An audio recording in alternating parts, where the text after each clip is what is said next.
Assalamualaikum warahmatullahi wabarakatuh. Perkenalkan, nama saya Suntiara Sastia Anggraini, NIM SF19106, kelas 6C.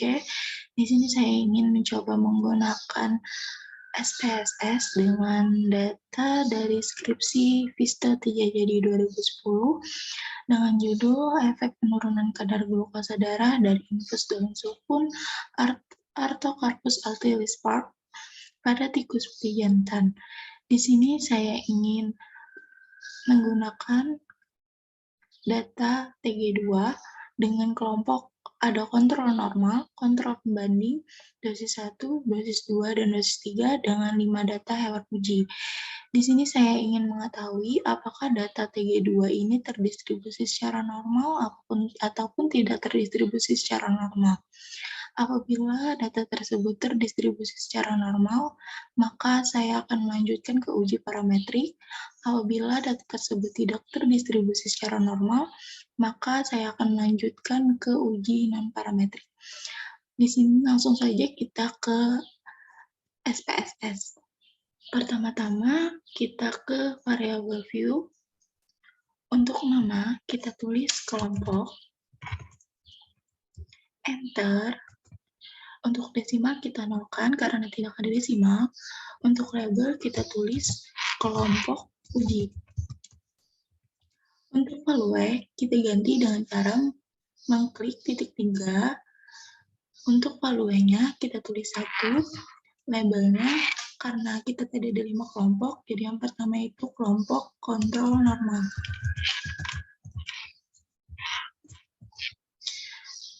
Setelah selesai kita klik add. Yang kedua, labelnya yaitu kontrol pembanding. Kita klik add. Yang ketiga, labelnya dosis 1. Kita klik add. Yang keempat, labelnya dosis 2. Kita klik add. Yang kelima, labelnya dosis 3. Kita klik add. Setelah selesai semua, lalu kita klik OK. Selanjutnya kita tulis hewan. Kita enter. Untuk desimal masih sama, kita nolkan karena tidak ada desimal. Untuk label kita tulis hewan uji. Untuk values kita ganti dengan cara mengklik titik 3. Untuk value kita ganti 1-5 karena kita menggunakan data ada 5. 1, labelnya 1, kita klik add, sampai seterusnya.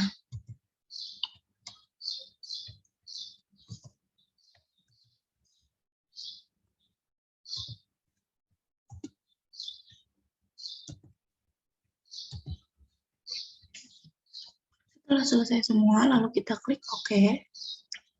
Selanjutnya, kita tulis kadar. Kita enter. Untuk desimal masih sama, kita nolkan karena tidak ada desimal. Untuk labelnya, kita tulis kadar TG2 karena data kadar TG2 yang mau kita ambil. Untuk value-nya nggak usah kita ganti. Setelah selesai ini semua, lalu kita ke data view. Di data view telah muncul kelompok, hewan, dan kadar. Untuk kelompok, akan kita isi dengan 1-5 karena data kita ada 5. 1, 2, 3, 4, 5. Untuk hewan, kita masukkan angka 1 karena data yang pertama yang mau kita masukkan. Jadi kita tulis angka 1 sampai 5. Itu 1, 1, 1, 1. Untuk kadar, kita masukkan kadar pertama dari kontrol normal yaitu 106. Kadar pertama dari kontrol pembanding itu 107. Kadar pertama dari kontrol dari dosis 1 itu 102. Kadar pertama dari dosis 1 itu 87. Kadar dosis 3 dari yang pertama itu 98. Lanjut, kita tulis lagi kelompoknya 1-5. Untuk hewan, kita kita isi karena data yang kedua yang mau kita ambil, jadi kita tulis angka 2. 2, 2, 2, 2, 2. Untuk kadar kedua dari kontrol normal itu 107. Terus kadar pembanding dari yang kedua itu 91. Dosis 1 yang kedua itu 106. Dosis 2 itu 120. Dosis 3 itu 123. Untuk kelompok kita tulis lagi 1 sampai 5. 1, 2, 3, 4, 5. Untuk hewan, karena data yang ketiga yang mau kita ambil, jadi kita tulis angka 3. 3, 3, 3, 3, 3. Untuk data ketiga dari kontrol normal itu 107. Untuk kontrol pembanding itu 91. Untuk dosis 1 itu 123. Untuk dosis 2 itu 130. Untuk dosis 3 itu 115. Lanjut, kita tulis lagi 1 sampai 5.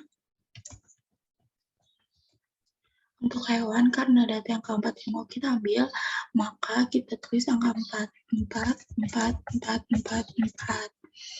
Untuk data keempat dari kontrol normal itu 121.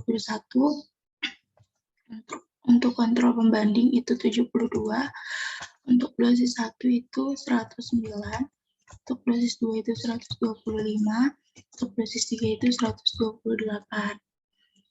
Selanjutnya kita tulis lagi 1 sampai 5.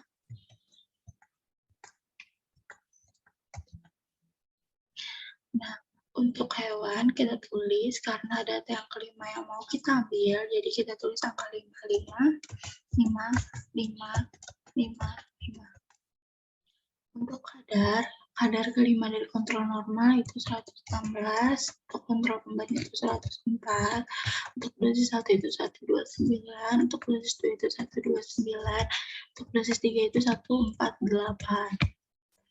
Setelah selesai semua, kita kan ingin mengetahui kadar tersebut terdistribusi secara normal ataupun tidak terdistribusi secara normal. Nah, dengan cara yang pertama kita klik Analyze, kita klik Descriptive Statistic, kita klik Explore. Nah, telah muncul ada dependent list dan factor list. Untuk dependent list kita masukkan kadar T2, untuk factor list kita masukkan kelompok uji. Kita klik plots, kita klik normality plot with test. Setelah itu kita klik continue, setelah itu kita klik OK. Maka data kita akan muncul. Lalu kita lihat di bagian test of normality. Nah, di sini ada dua data, ada Kolmogorov-Smirnov dan Shapirovic. Untuk Kolmogorov-Smirnov ini digunakan apabila data kita itu lebih dari 50, apabila Shapirovic ini apabila data kita kurang dari 50. Karena data kita kurang dari 50, maka kita menggunakan data Shapirovic. Di dosis 2, data kita itu kurang dari 0,05. Maka data tersebut tidak terdistribusi secara normal. Jadi kita akan melanjutkan ke uji non-parametrik. Kita kembali lagi ke data ini. Kita mau melanjutkan ke uji non-parametrik dengan cara klik Analyze, lanjut ke norma non-parametric test, lalu kita klik Legality Dialog, lalu kita klik ke Independent Sample. Maka akan muncul tes variable list dan grouping variable. Untuk tes variable list, kita masukkan kadar T2. Untuk kelompok uji, kita masukkan grouping variable. Lalu kita klik define range. Untuk minimumnya 1, untuk maksimumnya 5, karena di data kita tadi ada 5. Lalu kita klik continue. Setelah selesai, lalu kita klik OK. Maka data kita akan muncul. Kita lihat untuk tes Kruskal-Wallis. Yang kita gunakan itu tes Kruskal-Wallis. Nah, di sini sig-nya kita lihat ini lebih dari 0,05.